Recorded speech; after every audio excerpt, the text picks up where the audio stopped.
Hey guys! ఈరోజైతే soft chapatis చేసేసాను. వీటికి కాంబినేషన్‌గా అయితే మంచి కర్రీ కూడా చేశాను. అదేంటి అంటే సోయా చంక్స్ గ్రేవీ కర్రీ. దీన్నే మనం మిల్ మేకర్స్ గ్రేవీ కర్రీ కూడా అనొచ్చు. ప్రాసెస్ అయితే చాలా ఈజీగా అయిపోతుంది.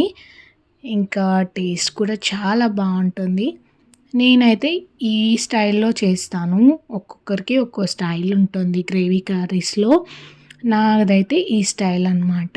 ఫస్ట్ అయితే దీనికోసం ఆనియన్స్, టొమాటోస్, పచ్చిమిర్చి అలాగే మనం ఈ చూపిస్తున్నవన్నీ మిక్సీకైతే వేసేయాలి చింతపండుతో సహా.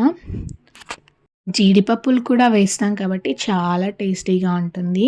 వాటిలోకి పెరుగు కూడా యాడ్ చేస్తున్నాను. ఒక 2 స్పూన్స్ అంతా. అలాగే టేస్ట్‌కి సరిపడేంత కారం కూడా యాడ్ చేస్తున్నాను. అలాగే టేస్ట్‌కి సరిపడేంత సాల్ట్ కూడా యాడ్ చేస్తున్నాను. ఇప్పుడు ఫ్రెష్‌గా మనం ఒలిచిపెట్టుకున్న అల్లం వెల్లుల్లి కూడా వేసేసి ఇంకా మెత్తగా పేస్ట్ అయితే చేసేసుకోవాలి ఈ మాదిరిగా. ఇప్పుడు మనం స్టవ్ పై పాన్ పెట్టేసుకోవాలి. ఆ పాన్ బాగా హీట్ అయిన తర్వాత మనం ఆయిల్ వేసుకొని ఆ ఆయిల్ హీట్ అయిన తర్వాత కరివేపాకు అలాగే పోపు దినుసులు కూడా యాడ్ చేసుకోవాలి. అవి బాగా చిటపటలాడాలి అంటే మంచిగా వేగాలి. ఆ తర్వాత దాంట్లోకి కొంచెం పసుపు కూడా యాడ్ చేసుకోవాలి. మనం ముందే వేడి నీళ్ళలో ఈ సోయా చంక్స్ని నానబెట్టుకుంటే త్వరగా నానిపోతాయి. ఇప్పుడు మనం సపరేట్ చేసుకోవాలి ఒక ప్లేట్లోకి ఈ సోయా చంక్స్ని. వాటిని తీసేసుకొని మనం పోపులోకి వీటిని యాడ్ చేసేసుకోవాలి. యాడ్ చేసిన తర్వాత మంచిగా స్లోగా అయితే మిక్స్ చేస్తూ ఉండాలి.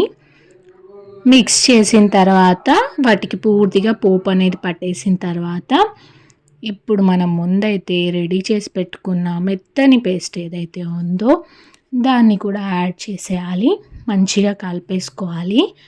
ఇంకా మనం వాటర్ అడ్జస్ట్ చేసుకొని పోసుకోవాలి. వాటర్ పోసాక ఈ విధంగా అయితే మనకు కనిపిస్తుంది. ఈలోపు మనం చపాతీస్ కూడా ప్రిపేర్ చేసుకుందాం. చాలా సాఫ్ట్‌గా వచ్చేసాయి. ఇంకా ఈ వాటర్ అయితే బాయిల్ అయిపోతూ ఉన్నాయి కదా! ఇప్పుడు దీంట్లోకి మనం టేస్ట్‌కి సరిపడా ధనియా పౌడర్ కూడా యాడ్ చేసుకోవాలి. మసాలాలు ఏమీ అవసరం లేదు. ఇంకా చపాతీస్ కూడా ఆల్మోస్ట్ రెడీ అయిపోయాయి. నేనైతే వీటిని కాల్చేస్తున్నాను. మనం చూసుకున్నట్లయితే ఇదిగోండి ఆల్మోస్ట్ కుక్ అయిపోయింది. ఇంకా చక్కగా ప్లేట్లోకి చపాతీస్ తీసుకొని కర్రీ పెట్టేసుకొని తినేసేయడమే. ఈరోజు కొత్తిమీర అయితే లేదు. సో నేను కొత్తిమీరతో గార్నిష్ చేయలేకపోతున్నాను. ఇంకా ఈ సోయా చంక్స్ అనేవి వెజిటేరియన్‌కి మంచి బలం అని చెప్పొచ్చు. వీక్లీ ట్వైస్ అయినా తీసుకుంటే చాలా మంచిది.